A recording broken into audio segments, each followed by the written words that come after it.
الحمد للہ رب العالمین والصلاة والسلام علی اشرف الانبیاء والمرسلین سیدنا و مولانا محمد وعلی آلہ وصحبہ اجمعین اما بعد قال اللہ تبارک و تعالی فی القرآن المجید والفرقان الحمید اعوذ باللہ من الشیطان الرجیم بسم اللہ الرحمن الرحیم الحمد للہ رب العالمین الرحمن الرحیم مالک یوم الدین ایاک نعبد و ایاک نستعین اہدنا الصراط المستقیم صراط الذین انعمت علیہم غیر المغضوب علیہم ولا الضالین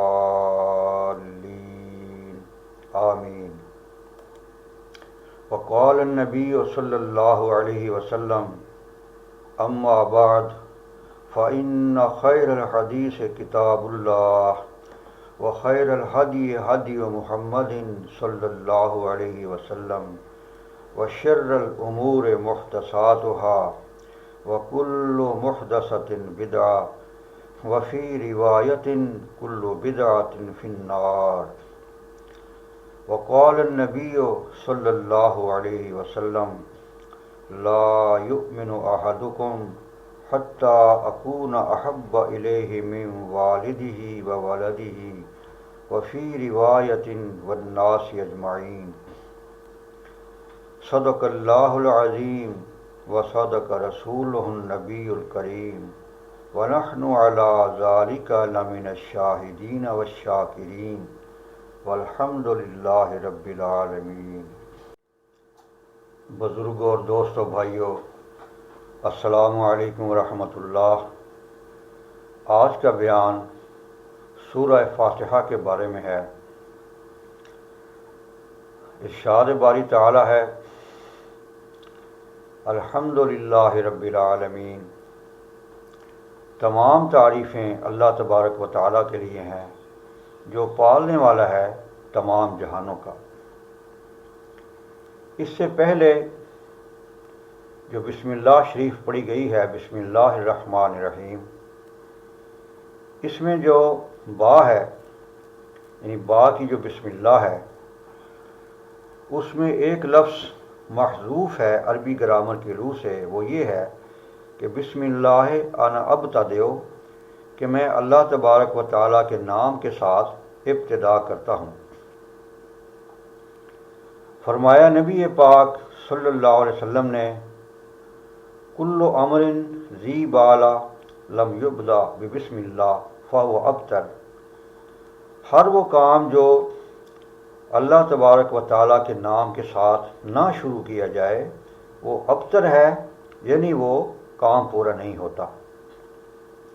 یعنی مقصد یہ ہے کہ جس کام کی ابتدا اللہ تبارک و تعالیٰ کے مبارک نام کے ساتھ کی جائے اس کام میں برکت ہوتی ہے، اور وہ کام پایہ تکمیل کو پہنچتا ہے، اور اس میں اللہ تبارک و تعالیٰ کی مدد شامل حال ہوتی ہے۔ تو اسلامی تعلیمات یہ ہیں کہ جب بھی کسی کام کو شروع کیا جائے تو اللہ تبارک و تعالیٰ کے نام کے ساتھ شروع کیا جائے، اللہ تبارک و تعالیٰ سے دعا کی جائے کہ باری تعالیٰ میں یہ کام شروع کر رہا ہوں، کوئی کاروبار ہے، کوئی اور مسئلہ ہے یا دیگر امور ہیں، معاملات ہیں، تو آپ میری مدد کیجئے اور اس کام کو بطریق احسن پایہ تکمیل تک پہنچانے کی توفیق عطا فرمائیے۔ اس کام میں برکت پڑ جاتی ہے، اور وہ کام اللہ تبارک و تعالیٰ کی مدد سے، اس کی توفیق سے اچھی طرح سے بطریق احسن پایہ تکمیل کو پہنچتا ہے۔ تو میں یہ عرض کر رہا تھا کہ الحمدللہ رب العالمین، کہ تمام تعریفیں اللہ تبارک و تعالیٰ کے لیے ہیں جو پالنے والا ہے تمام جہانوں کا۔ مفسرین کرام لکھتے ہیں کہ ہر قسم کی تعریفات جو ہوئی ہیں، جو ہو رہی ہیں، جو ہوں گی، ان سب تعریفات کا مستحق صرف ایک ذات اللہ تبارک و تعالیٰ ہے، اور ہر قسم کی مالی عبادات جانی عبادات، بدنی عبادات، جتنی بھی عبادات ہیں سب کا مستحق صرف ایک اللہ تبارک و تعالی ہے، اور کوئی مخلوق اللہ تعالیٰ کے ساتھ اس کام میں شامل نہیں ہے۔ کوئی بت نہیں ہے جو تعریف کا مستحق ہو، یا کوئی ستارہ نہیں ہے، آگ نہیں ہے، جیسے مجوسی لوگ آگ کو ایک طاقت تسلیم کرتے ہیں، کہتے ہیں کائنات میں دو طاقتیں جو ہے تصرف کر رہی ہیں، ان کا حکم چلتا ہے، یزدان اور اہرمن، یعنی ایک طاقت نیکی کی ہے اور ایک طاقت برائی کی ہے۔ مگر اسلامی تعلیمات ان کے عقیدہ کی نفی کرتی ہیں۔ اسلامی تعلیمات کی روح سے پوری کائنات کا بلا شرکت غیر حکمران صرف ایک اللہ تبارک و تعالی ہے، اور وہی اسی نے کائنات کو پیدا کیا ہے، وہی کائنات کو چلا رہا ہے، ہر کام اسی کے حکم سے ہوتا ہے، اور کوئی دوسرا اس کے حکم میں شریک نہیں ہے۔ تو آگے ارشاد فرمایا رب العالمین کہ پالنے والا ہے تمام جہانوں کا، ایک ہی اللہ تبارک و تعالیٰ تمام جہانوں کو پالنے والا ہے، اور ایک جہان نہیں ہے، کائنات میں بہت سے جہان ہیں، انسانوں کا جہان الگ ہے، جنات کا جہان ہے، پرندوں کا جہان ہے، کیڑے مکوڑوں کا جہان ہے، سمندر میں بے شمار مخلوقات ان کا الگ الگ جہان ہے۔ جتنے بھی جہان ہیں سب کو پالنے والا صرف ایک اللہ تبارک و تعالی ہے، رب العالمین۔ عالم، عالمین جمع ہے عالم کی، عالم میں نے ایک جہان، اور عالمین ایک سے زائد جہان، پتہ نہیں کتنے جہان ہیں۔ حدیث شریف میں آتا ہے کہ کائنات میں 40,000 جہان ہیں، اور دوسری حدیث میں جو اس سے زیادہ مستند ہے، قوی ہے، اس کے مطابق کائنات میں 80,000 جہان ہیں، یعنی 80,000 جہان ہے۔ ایک جہان میں کتنی مخلوق ہے ان کو گنا نہیں جا سکتا، نہ انسانی طاقت میں، انسانی عقل میں یہ طاقت ہے کہ وہ تمام جہانوں کو گن سکے۔ اللہ تبارک و تعالیٰ اس بات کو بہتر طور پر جانتے ہیں۔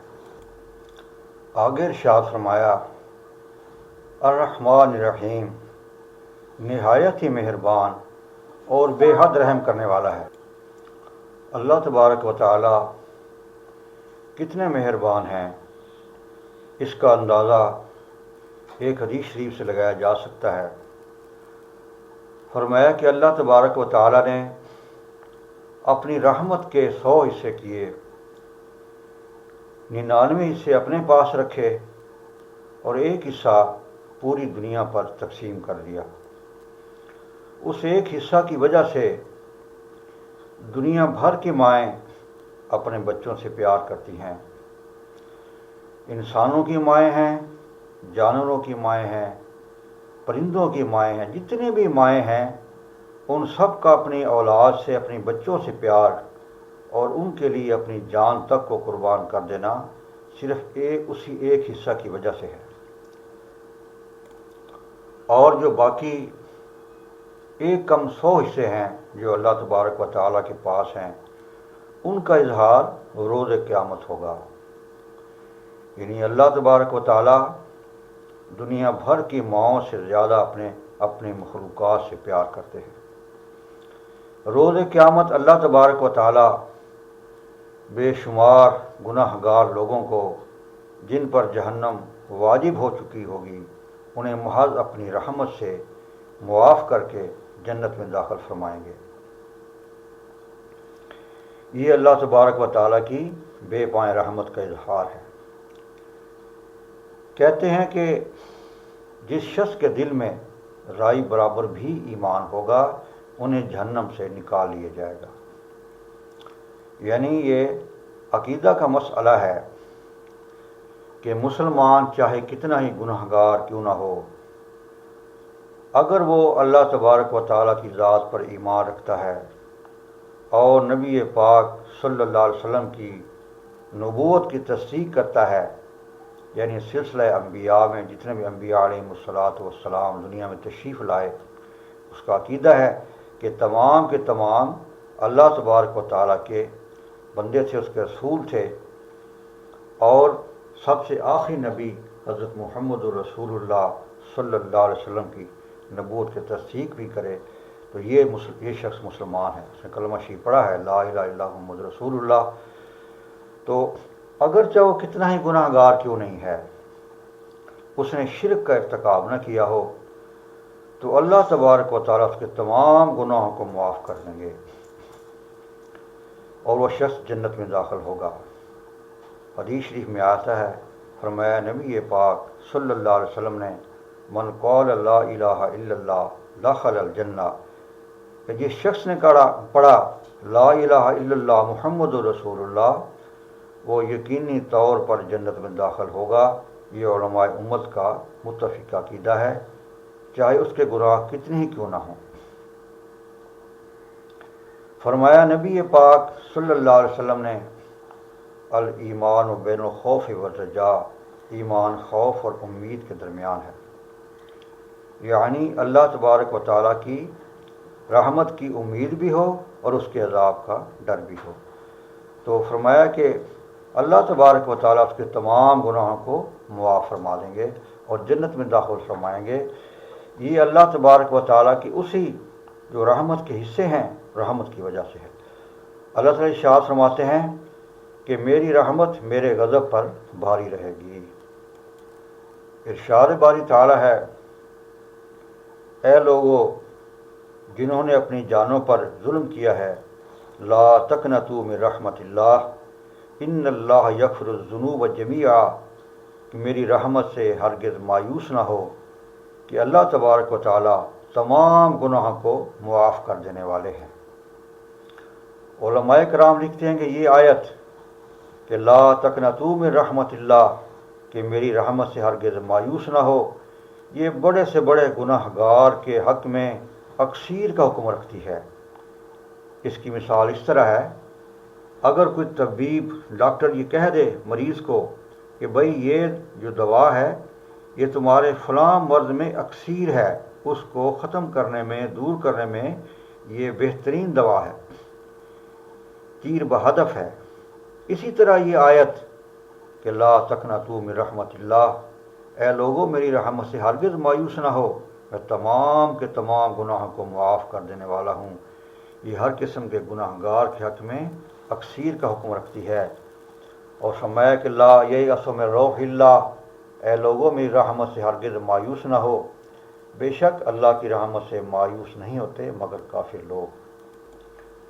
تو ان آیات و حدیث میں اللہ تبارک و تعالیٰ کی رحمت کا مختصر سا بیان ہے۔ آگے ارشاد فرمایا، مالک یوم الدین، مالک ہے روز جزا یعنی قیامت کا۔ علماء کرام کا یہ عقیدہ متفقہ فیصلہ ہے، یہ عقیدہ ہے اسلام کا کہ ہر شخص نے مرنے کے بعد اٹھنا ہے، اللہ تبارک و تعالیٰ کے ہاں پیش ہونا ہے اور اپنے اچھے یا برے اعمال کا حساب دینا ہے۔ اسلام کے 3 بنیادی عقائد ہیں۔ پہلا یہ کہ اللہ تبارک و تعالیٰ کی وحدانیت پر ایمان لانا، کہ اللہ تبارک و تعالیٰ ایک ہیں اور ان کے سوا کوئی اور عبادت کے لائق نہیں، اور وہی بلا شرکت غیر تمام کائنات کے حکمران ہیں، اور محمد رسول اللہ صلی اللہ علیہ وسلم اللہ تبارک و تعالیٰ کے بندے اس کے رسول ہیں۔ اور تیسرا عقیدہ یہ کہ مرنے کے بعد اٹھنا ہے، دوبارہ انسان میں زندگی آئے گی، یوم حشر قائم ہوگا اور انسان کو اللہ تبارک و تعالیٰ کے سامنے اپنے اچھے یا برے اعمال کا حساب دینا ہوگا۔ ارشاد باری تعالیٰ ہے، والوزن یومئذ الحق، اور وزن جو ہے حق ہے اس دن۔ وزن سے مراد یہ ہے کہ اعمال کو تولا جائے گا۔ تولنے سے مراد یہ ہے کہ ان اعمال میں کتنا خلوص ہے، کتنے اعمال اس نے محض اللہ تبارک و تعالیٰ کی رضا کے لیے کیے ہیں، اور کتنے اعمال اس نے ریاکاری میں یا ویسے دکھاوے کے لیے کیے ہیں۔ علماء کرام سے سنا ہے کہ ایک شخص کے اعمال تل رہے ہوں گے تو میزان کے ایک پلڑے میں اس کے گناہوں کے دفتر پڑے ہوں گے، نیکیاں کم ہوں گی۔ وہ شخص اس سوچ میں ہوگا کہ میں تو ناکام ہو گیا، اتنے میرے گناہ ہیں، اتنے گناہوں کے دفاتر ہیں۔ اسی دوران کاغذ کا ایک چھوٹا سا ٹکڑا لایا جائے گا اور اسے میزان کے دوسرے پلڑے میں رکھ دیا جائے گا، تو کاغذ کا وہ ٹکڑا گناہوں کے تمام دفتروں پر بھاری ہو جائے گا۔ وہ شخص حیران ہو کر دیکھے گا کہ اس کاغذ کے ٹکڑے میں کیا ہے جو تمام گناہوں کے دفتروں پر بھاری ہو گیا ہے۔ تو اسے کہا جائے گا کہ تو نے ایک بار کہا تھا خلوص نیت سے لا الہ الا اللہ محمد رسول اللہ، تو تمہارے اس کہنے میں اتنا خلوص تھا، اللہ کے لیے تھا، کہ وہ تمہارے تمام گناہوں پر بھاری ہو گیا ہے۔ اور یہ بھی اللہ تبارک و تعالیٰ کی رحمت ہے کہ توفیق ہے کہ اس ایک بار کہنے میں اتنا وزن تھا کہ اس نے تمام گناہوں پر وہ ٹکڑا بھاری ہو گیا، اس کو اتنے عمل پر اتنا بڑا ثواب ملا۔ ارشاد باری تعالیٰ ہے وَإِنَّ عَلَيْكُمُ الْحَافِظِينَ كِرَامًا كَاتِبِينَ يَعْلَمُونَ مَا تَفْعَلُونَ۔ فرمایا تم پر دو عزت والے لکھنے والے فرشتے مقرر ہیں، یعلمون ما تفعلون، جان سے ہیں وہ جو کچھ بھی تم کرتے ہو۔ یعنی وہ فرشتے جو ہیں جو اللہ تبارک و تعالیٰ کے حکم سے ہر شخص کے ساتھ دو فرشتے رہتے ہیں، ایک فرشتہ اس کے نیک کاموں کو لکھتا ہے اور دوسرا فرشتہ اس کی برائیوں کو لکھتا ہے۔ فرمایا کہ یعلمون ما تفعلون، وہ فرشتے ہر وہ کام جان سے ہے جو کچھ تم کرتے ہو، چھپے میں کرتے ہو، ظاہر میں کرتے ہو، اچھا کرتے ہو، برا کرتے ہو، وہ ہر تمام کاموں کو جانتے ہیں۔ اور جو نیکیوں والا فرشتہ ہے وہ ایک نیکی کے بدلہ میں 10 نیکیاں لکھتا ہے۔ ارشاد باری تعالیٰ ہے من جاء بالحسنۃ فلہ عشر امثالھا، یہ قرآن پاک کی آیات ہیں کہ جو شخص ایک نیکی لے کر آئے گا تو اللہ تبارک و تعالیٰ اس کو 10 نیکیوں کا اجر عطا فرمائیں گے۔ یعنی یہ بات قرآن پاک سے ثابت ہے کہ ایک نیکی کا بدلہ 10 نیکیاں ہیں۔ اور اس کے برعکس جو آدمی برائی کرتا ہے تو فرشتہ فوراً نہیں لکھ لیتا، وہ دیکھتا ہے شاید اب یہ توبہ کر لے، اللہ تعالیٰ کے ہاں رجوع کر لے، اپنے گناہوں پر نادم و شرمندہ ہو، شاید ایسا ہو جائے تاکہ میں اس کی برائی نہ لکھوں۔ وہ انتظار میں رہتا ہے، اور اگر وہ توبہ نہیں کرتا، اللہ سے معافی نہیں چاہتا، تو فرشتہ اس کی ایک ہی برائی لکھتا ہے، ایک ہی گناہ لکھتا ہے، زیادہ نہیں لکھتا۔ یہ ایک نامہ اعمال تیار ہو رہا ہے، اور روز قیامت جس شخص کو نامہ اعمال دائیں ہاتھ میں دیا جائے گا تو وہ شخص کامیاب و کامران تصور ہوگا، اور جس شخص کو نامہ اعمال بائیں ہاتھ میں دیا جائے گا تو اس بات کا ثبوت ہوگا کہ یہ شخص ناکام ہو گیا، نامراد ہو گیا۔